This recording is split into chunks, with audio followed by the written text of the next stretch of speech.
Shalom, selamat pagi saudara. Kita bersyukur kepada Tuhan karena hari ini kita kembali lagi bertemu dalam Renungan Pagi Spiritual Life. Pagi hari ini kita akan kembali merenungkan firman Tuhan di dalam Keluaran 25 ayat 13 sampai ayatnya yang ke-16 dengan judul God Image. Saya akan bacakan firman Tuhan bagi kita semua.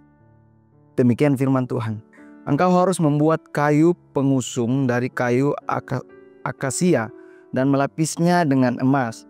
Engkau harus memasukkan kayu pengusung itu ke dalam gelang pada sisi tabut itu, supaya dengan kayu itu tabut dapat diangkut. Kayu pengusung itu harus tetap dalam gelang itu, tidak boleh dicabut dari dalamnya. Dalam tabut itu engkau harus menyimpan hukum yang akan kuberikan kepadamu.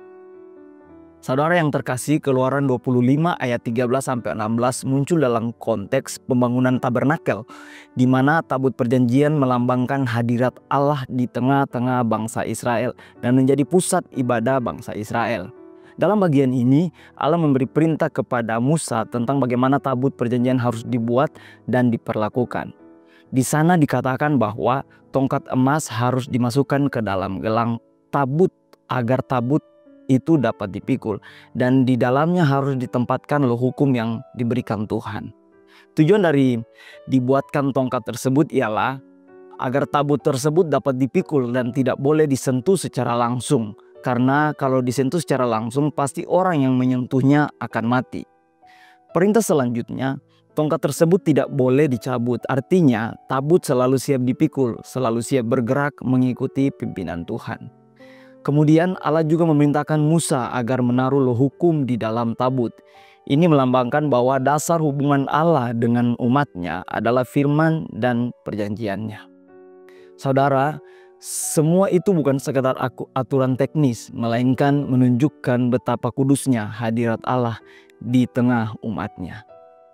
Di zaman sekarang, kita tidak lagi memiliki tabut perjanjian secara fisik, tetapi kita memiliki Alkitab yang adalah firman Tuhan dan Roh Kudus yang tinggal dalam hati kita. Untuk itu saudara, sama seperti tabut harus diperlakukan dengan penuh hormat, kita pun dipanggil untuk menghormati hadirat Tuhan dalam hidup sehari-hari. Bukan hanya di gereja, tetapi juga dalam pekerjaan, keluarga, dan relasi. Kita juga harus memiliki kesiapan untuk dipimpin oleh Tuhan.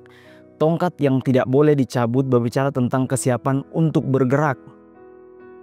Hidup orang percaya harus senantiasa taat dan bergerak sesuai pimpinan Roh Kudus, dan bukannya dengan mengeraskan hati atau statis dalam kenyamanan hidup berdosa.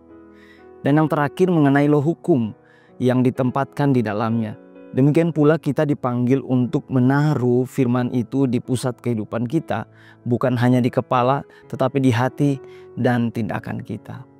Saudara, dalam dalam perjanjian lama, tabut melambangkan hadirat Allah di tengah-tengah umatnya.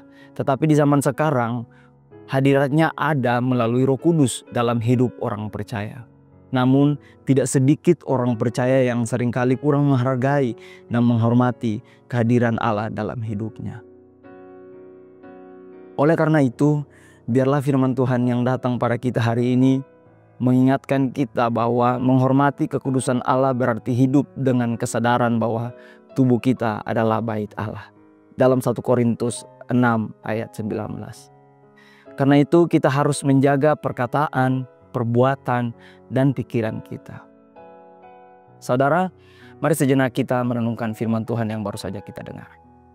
Apakah kita sudah benar-benar menghargai kehadiran Allah dalam kehidupan kita sehari-hari, atau justru sering mengabaikannya?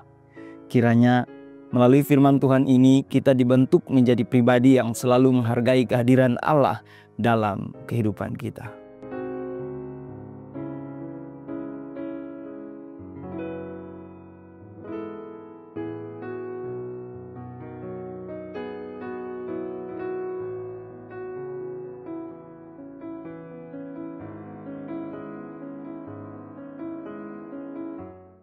Demikian firman Tuhan hari ini, mari kita berdoa. Bapa kami yang baik, sungguh kami mengucap syukur Tuhan buat kasih dan anugerah Tuhan yang berlimpah dalam kehidupan kami. Kami percaya bahwa kalau kami boleh ada sampai pagi hari ini, semua karena kesetiaan Tuhan dalam kehidupan kami. Untuk itu Tuhan, kami juga mengucap syukur buat firman Tuhan yang datang dalam kehidupan kami pada pagi hari ini. Biarlah firman Tuhan yang datang di pagi hari ini semakin membentuk kami, mengajarkan kami, mengingatkan kami bagaimana kami harus menghargai kehadiran Tuhan dalam setiap kehidupan kami. Bagaimana kami harus menghormati hadirat Tuhan dalam setiap kehidupan kami. Untuk itu Tuhan, jagai kami, tuntun kami agar dalam setiap kehidupan kami, langkah hidup kami mengutamakan Tuhan dalam kehidupan kami, sehingga kami dapat menghargai Tuhan lewat perkataan, pikiran, perbuatan kami sehari-hari. Roh Kudus, sempurnakan firman Tuhan ini dalam kehidupan kami. Dan Tuhan, kami juga mau serahkan hari ini ke dalam tangan Tuhan. Biarlah Tuhan menyertai seluruh kehidupan kami, aktivitas kami sepanjang hari ini. Biarlah Tuhan menyertai kami. Hanya di dalam nama Tuhan Yesus Kristus kami sudah berdoa dan mengucap syukur. Haleluya. Amin. Selamat pagi Bapak Saudara, selamat beraktivitas. Tuhan Yesus memberkati.